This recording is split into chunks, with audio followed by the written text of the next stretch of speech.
I know there are quite a number of other questions, so we'll take a question from the Why lady there and a question from the gentleman there, and then we'll come down to the row here. I know you're very eager to... those two, one after the other. The lady first in the green, and then the gentleman in the red. Hi, thank you very much for your talk. So, most of the data that has been focused on within the pandemic has been focused on the link between mortality and catching COVID. But since the pandemic has started, we have noticed that there are other factors at play, such as those getting long-term COVID and those who will have to live with the consequences of catching COVID for the rest of their lives, essentially developing chronic illnesses and so forth. So I was wondering how that would impact on your studies going forward, and also maybe future studies of future pandemics and so forth. If you pass it down, we'll take a few questions together. Good evening, Professor. My name is Victor. I have a terrible confession to make.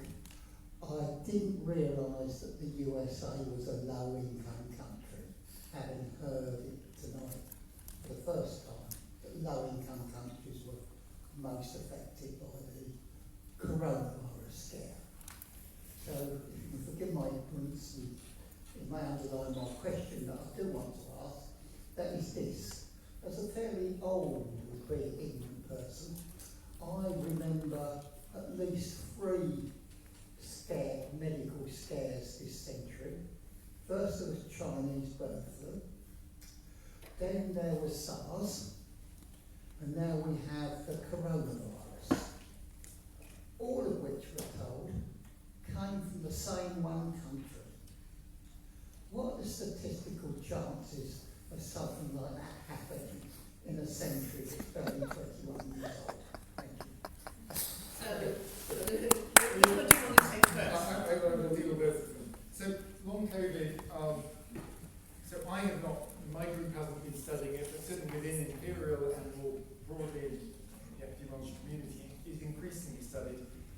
Data on it is still, unfortunately, somewhat limited, but there are some good cohort studies underway, and I certainly accept it is potentially going to be a legacy of this pandemic we have to deal with for many years. I'm just not an expert on it.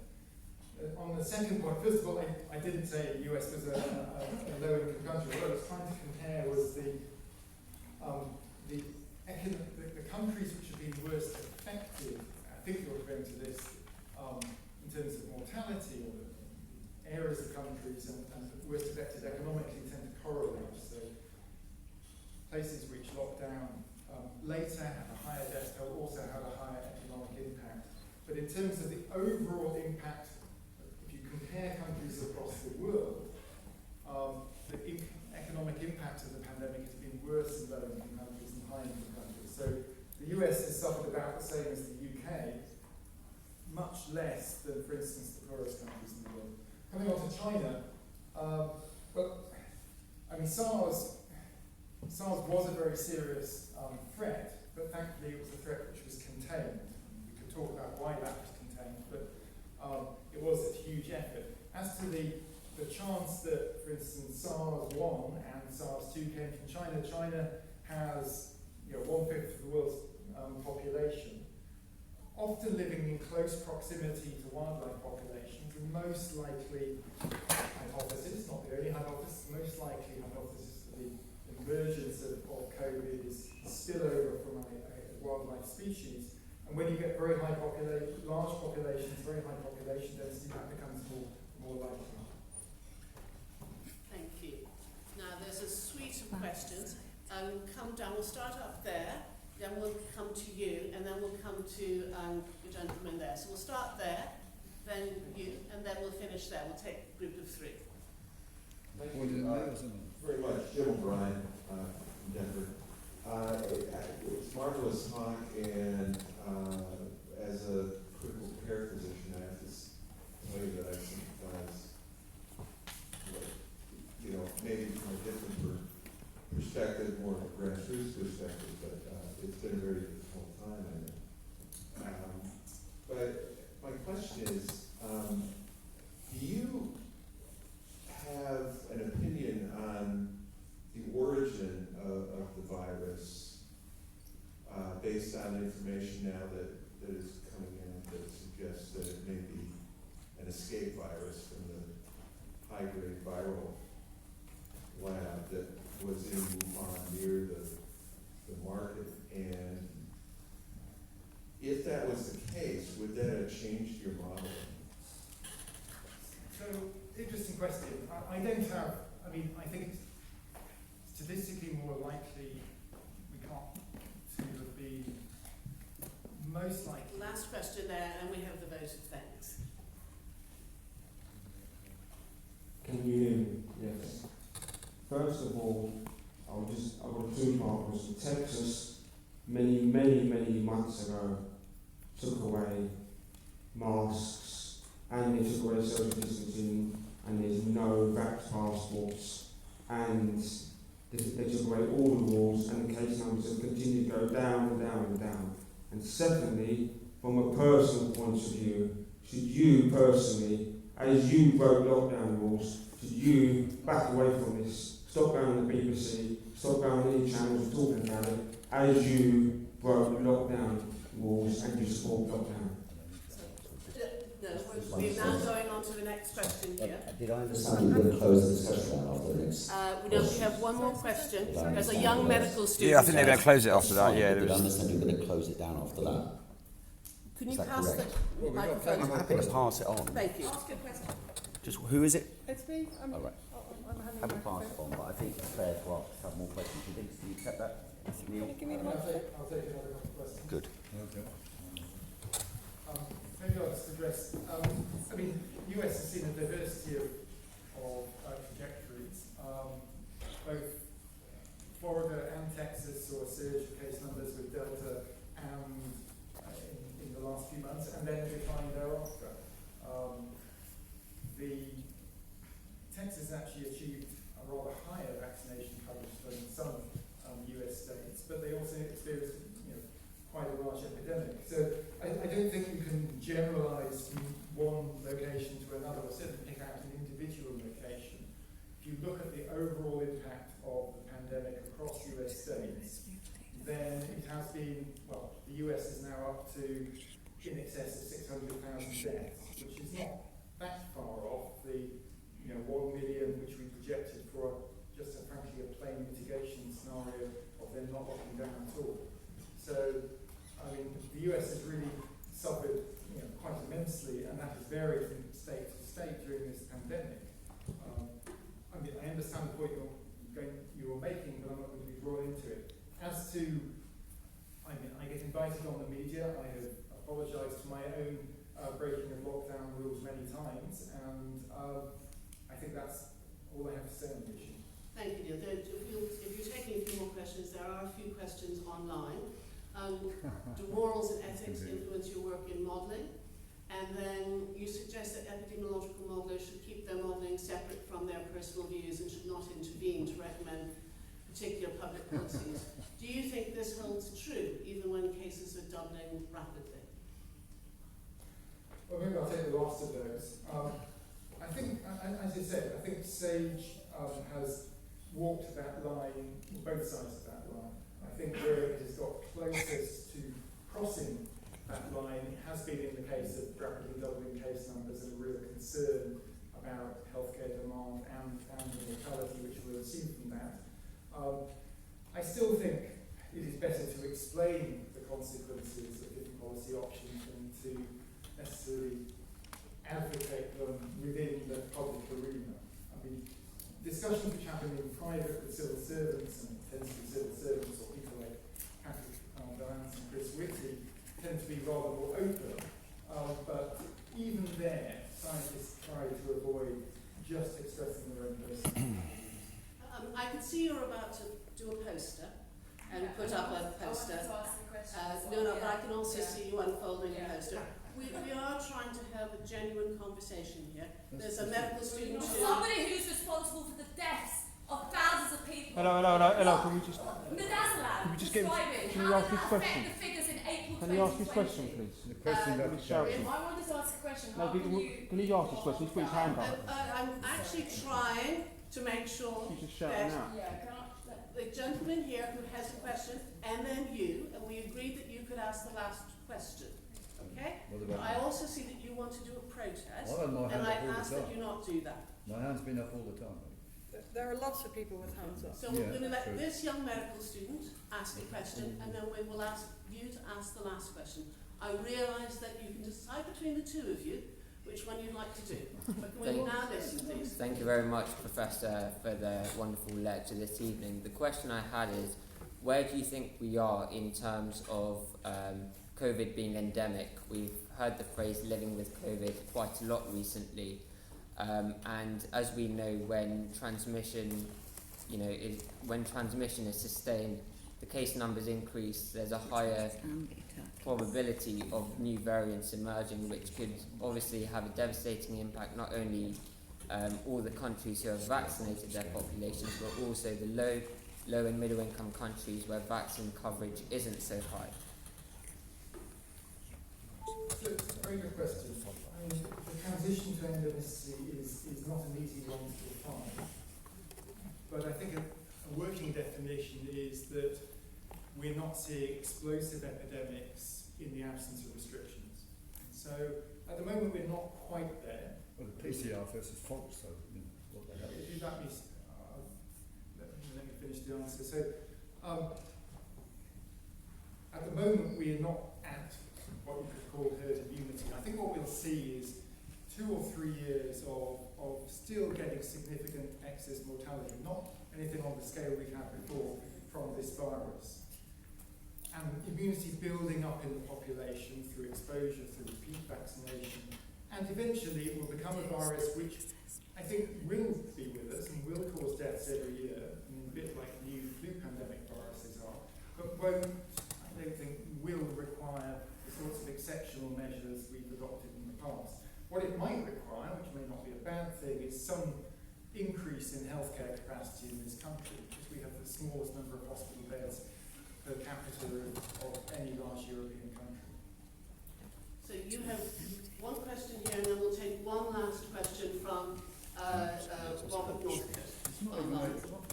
Have you figured out which... Excuse me, we've agreed one last question from the gentleman here, and one last question from online. Well, I've got a supplement. I just want to say a couple of points.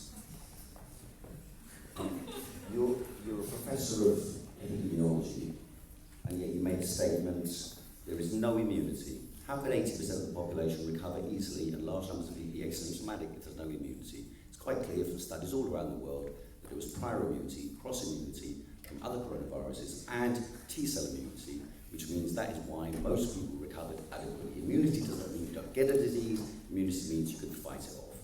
Unfortunately, our professor doesn't understand that. I can't understand why he's in charge of such an important role. He doesn't understand that. SARS, according to the World Health Organization, SARS disappeared in 2004, 2003. We asked you to ask a question. I'm asking a question. I'm being very quick about it. Come on, let me do it. I'll be done with it. Let's film my dad. Let's film my dad. Let's film it. I'll be done in a couple of minutes. Is it a problem? Yes, it is a problem. Let me respond to the on the. Just quick. I'll be very quick. And you've got a fast mind. You can understand these questions. The SARS virus never disappeared, according to Zhong Nanshan, that's the lead epidemiologist in China. He made a study published on Cornell University website in 2013 showing that children in Guangzhou had 20% prevalence of SARS antibodies born after 2005, studied between 2010 and 12. So SARS never disappeared. Third, the geography. I can speak just as loud without the mic, don't worry. The geography of SARS, the geography of coronavirus is almost entirely in care homes and hospitals. What's the question? The policies imposed by the government and governments around the world led to large numbers of deaths in care homes and hospitals. That's the primary geographical concentration. Thank you. One final point, and then just a quotation, and that will be it, okay? One final point and a quote. Just start to come on. According to the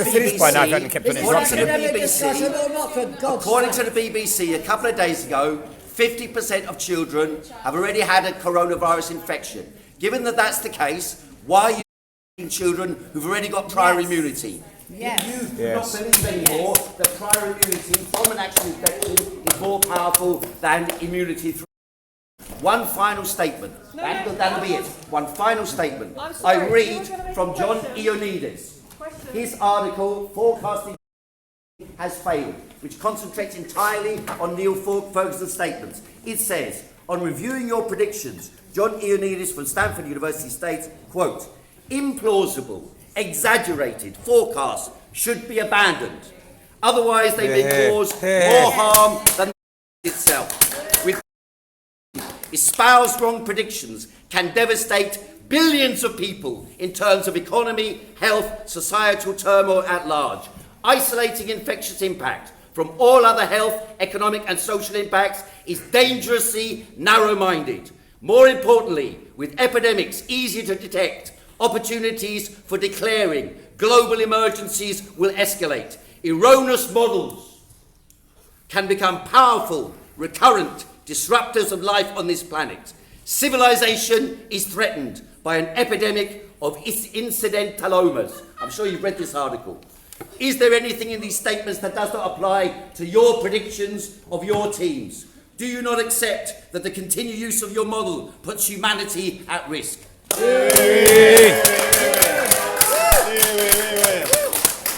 And children are more likely to die from the jab than catching itself. So will you call for the ending of the jabbing programme of children? Would you want to kill more? Would you please sit down? Please sit down and allow the speaker to respond in an academic way, and then we will have the vote of thanks. Well, I mean, there were multiple things raised here. I'm not going to respond to all of them. There is an interesting question about prior immunity and T-cell immunity moderating severity of disease, but there is no evidence that it blocks infection, and there is no way. 80% in study. And so I think if you well, I mean, you might ask the question: how is it that, you know, in excess, if you talk about Amazonas in Brazil, then something in excess of 60% of the population got COVID in that state. Even in this country, at this point, something like 30% of the population has been infected. I mean, I hear you, but when I talk about people, you know, rejecting evidence inconsistent with their bill, you're picking a tiny handful of examples. All-cause mortality is normal? This is a chance for Professor Ferguson to reply to the questions that he's been given, and then actually we might have to conclude very quickly. Very quickly. Very quickly. In terms of childhood vaccination and vaccination of teenagers, I mean, first of all, it is wrong to say that vaccine is more harmful than infection. Yes, the risks of infection are low in teenagers, but they're still higher than posed by the vaccine. especially when you What did the JCVI say? This is a chance. What did the JCVI say? This is lies. He's What did just the saying JCVI lies. say You're on it? defending him saying lies. What did the JCVI recommend? new data in summing up, and that is false. It's false. Articles that children are dropping dead at school. Cardiac arrest. I can't remember that happening when I was a child. Can you just... What did the JCVI recommend? That's right. Footballers dropping dead. Footballers dropping dead. What did the JCVI recommend on children? How is that not? What weird coincidence. It's not cannot rare. ask you to be It's not quiet. rare. If we It's cannot not ask you to be side quiet, effects, we it's will an have to injury. conclude. Well, what did the JCVI recommend on children? The government still went ahead. Can you explain that? Compromised. Explain that. Compromised with children. Literally. Explain the science on that. They're following the science, aren't they? They're following the science, but the JCVI recommended not to take You're children. listening to the science, so I think we On the side is full of shit. That's right. Because people are dying and it's not funny. So, if I could just ask everyone to be quiet for a moment. We've just demonstrated what Professor Ferguson has been talking about in his lecture. Had we staged this, we could not have done a better demonstration of the challenges that we face. What about So I'd like to say thank you to Professor Ferguson.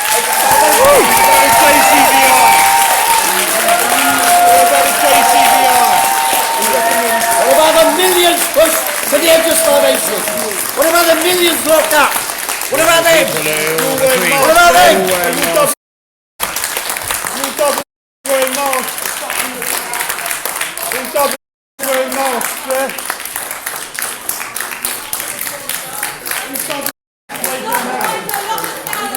It's not Thursday night.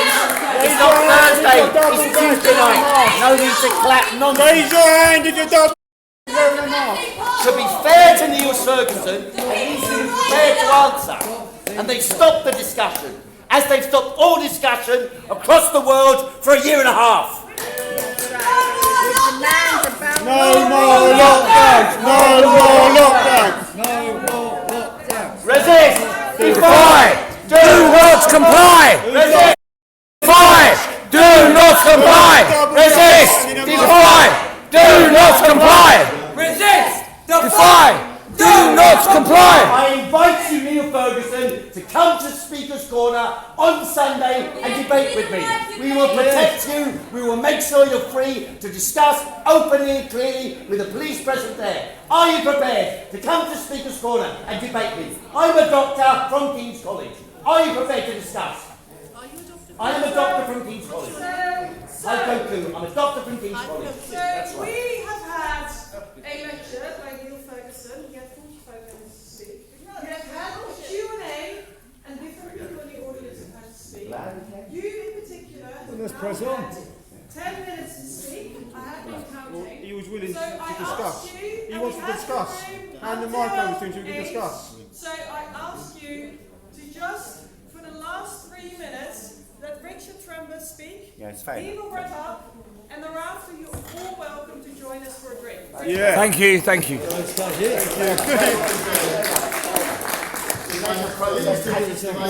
I may, I just wanted to give a couple of thank yous. I wanted to thank in particular Professor Kingsmar for putting on not only this evening and hosting this evening's lecture, which is in the context of quite rightly driving discussion and debate, but it has been preceded by a workshop that she alluded to in the last 48 hours, which has added to and enabled that further debate about the intersection of philosophy and medicine. I absolutely want to recognise and, if I may, thank the Salisbury Foundation for their support that enables us to create a forum such as this for discussion and debate.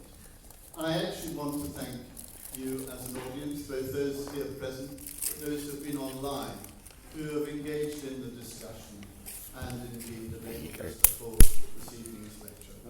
And so can I finally thank Professor Ferguson for joining us this evening, sharing his understanding and indeed the science that he has supported and developed, and has allowed the philosophical discussions, some of which, of course, we've engaged in this evening, and I might say, form the basis of the essay that we celebrated as the Salisbury Prize as well. So with that, if any of you feel able and wish to, there are refreshments in the foyer, and thank you again most sincerely for joining us this evening. Thank you.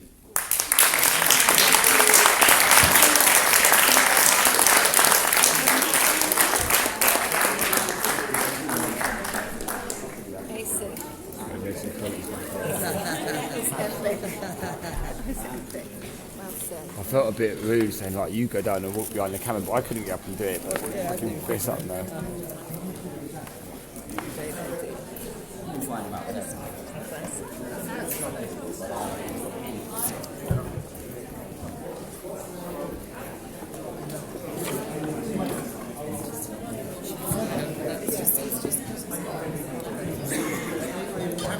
Scientifically in the right. I was raising scientific questions with you, as you know. Professor Ferguson, the people of this country have been alienated rights. Haven't got aware that free speech, free movement, the right to work, the right to a family life. Those are inalienable, and millions of people died. My ancestors fought for 2 world wars for those rights. Why were you advising the government on unlawfully locking up people in their homes under house arrest? Without judge, jury or trial. Why were you advising them on crimes? Why were you advising them on crimes, Professor Ferguson? Can you please There's been a Q&A. We've had a chance to ask questions, and he's been pretty. I'm not sure he did courteous ask. and persistent. I've not spoken and said a word all night.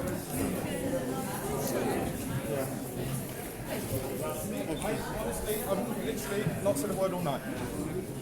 Genuinely. They were He just said he was quite challenging. He's nothing to do with us.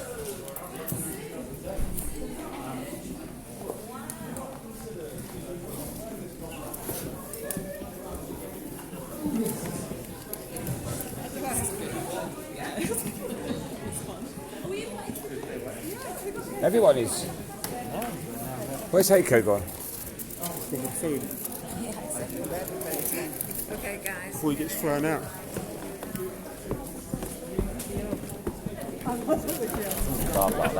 Heiko, how do you think that went then? How do you think that went, mate? I think it went quite well. Yeah, well played. Do you want to just now? Or?